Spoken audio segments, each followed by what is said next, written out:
Whenever you think of video games, who comes across your mind? Is it a particular character from Super Smash Bros. That you main all the time?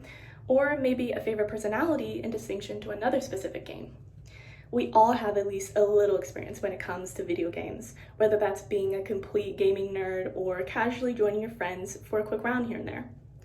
Personally, I have played video games all my life and have researched and analyzed tons of different video game characters.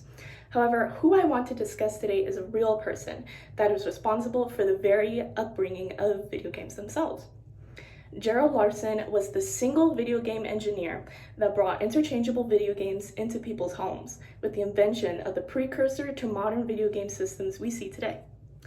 You might feel a bit skeptical of this man since information about his contribution to video games have been heavily swept under the rug.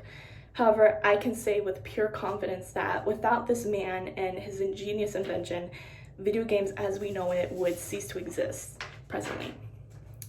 Who would have thought that something as childish as video games required high levels of engineering as a minimal requirement? As an engineer, the self-taught professional pioneered the first home video game system with interchangeable game cartridges. Specifically, Gerald Larson helped create the Fairchild Channel F, computing an ingenious design for the first gaming system with transposable video capsules. According to Snyder, the first Atari and Magnavox Odyssey systems did not use the interchangeable cartridges in comparison. Those underlying consoles had a choice of games integrated inside the console itself. However, Lawson sought to challenge this issue and implemented a microprocessor that was the key to his invention. At first, a few of his colleagues began to question his intentions. However, Lawson completely ignored the skeptical looks as the new Fairchild Channel F established the concept of a console that could play an unlimited number of games, the foundation for today's global video game market, which is projected to surpass $160 billion in 2020, according to research from Newzoo. Gerald Larson's engineering genius was the reason why he's labeled as a pioneer of video games. Even Alan Alcorn, the creator of Pong, titled him as such, as cited in UPI. Now that we know a little bit about Lawson and his engineering skills, let's tap into his more personal side. As a gamer growing up, Gerald Larson has always been interested in everything that involved technology and video games. He even dabbled in electronics and repaired his neighbors' televisions. His interest in computing was something that was always wired inside his mind. It started with his own parents, encouraging him to pursue his dreams. The author Weber states that his father, Blanton, was a longshoreman by profession and a voracious reader of science books by inclination. His mother, Mannings, was a city employee who was also president of the PTA at a nearly all-white school Gerald attended. Urging to further his intelligence on computing, Lawson went on to join a hobbyist group known as the Homebrew Computer Club.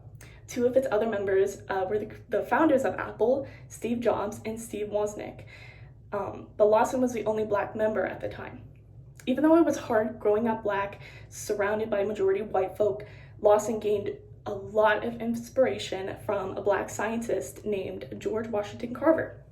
Carver was a Black scientist, and his research for knowledge mirrored Lawson's desire for technology.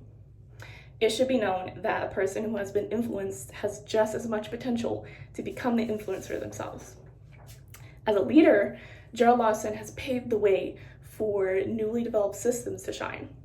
These apparatuses include Nintendo, Xbox, and even PlayStation. Many people find his work to be inspirational, truly one of a kind.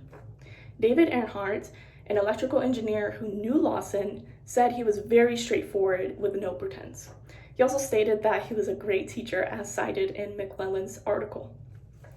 He also inspired a person named Joseph Salter, who was the chairman of the association's Diversity Advisory Board.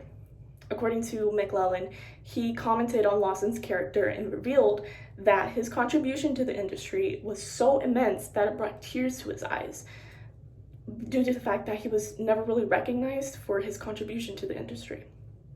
Now, imagine this. You just got back from a stressful day at work or school and your eyes are twitching and bloodshot, your brain is fried with sensory overload, and all you want to do is sit down and enjoy something relaxing. So you settle in to your soft couch for a rousing session of your favorite video game, whether that be a game from the Legend of Zelda franchise or the Sonic the Hedgehog franchise. All you have to do is pick a cartridge and pop it into the console.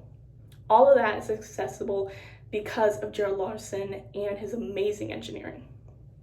No matter how you like to spend your quality resting periods, there's no doubt in my mind that everyone can find time to appreciate every invention made in the world, even if it seems small. Every single day, we humans find new ways to increase our knowledge on technology and therefore improve our understanding of how science works. To add on, this creates a domino effect of incredible, amazing inventions that test our limits daily. We should always find it in our hearts to remember who started it all, and that includes Gerald Larson, who single-handedly created the first home video game system with an interchangeable cartridge device. Larson has brought so much happiness to older and younger generations alike, including me, and will continue to do so for eons to come. Thank you.